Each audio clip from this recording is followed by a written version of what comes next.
Hi everyone, welcome to the indie game development blog of Irritum. In this episode I'm just going to show one of the new features I made. It's probably going to be a quick episode because I really want to get back to developing. I've spent too much time doing these videos already. But pretty much one of the objects in the game is just like the other ones you can jump on, but when you touch them they destroy after a certain number of seconds standing on. You only have a certain time frame that you can be touching them. So here you can see at the beginning I opened up the textures that I made, and I just did a quick mosaic filter over them that shadowed them and made it really simple. How I made those textures in the first place is I just did a black picture, just drew the design and the color I wanted, and then just did a push or a smudge button or a filter, just went all over it, and then just did some highlights and smudged those and stuff. It wasn't that bad. But as you can see right now, I'm just adding in, getting textures there.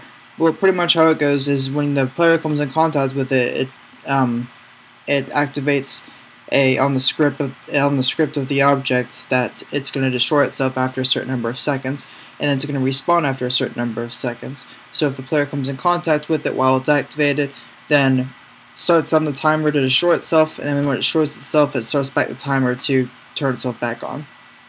Makes it really easy to have platforms that I can have change the lengths that I want them to be able to destroy themselves and lengths for them to fall through each other.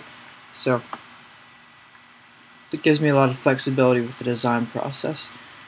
Well, one thing that I'm looking forward to doing is with the sound effects, whenever I do those, I'm going to incorporate a sound effect to make it so you can hear them about to go off. It's something that's very quiet and gets louder progressively right before it disappears.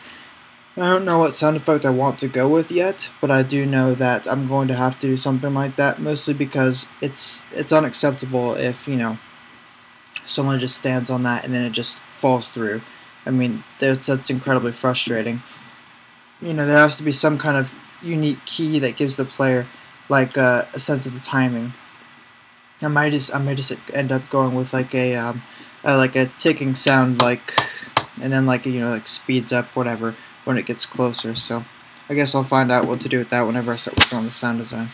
That's it for this time. Thanks guys for watching. See you next time.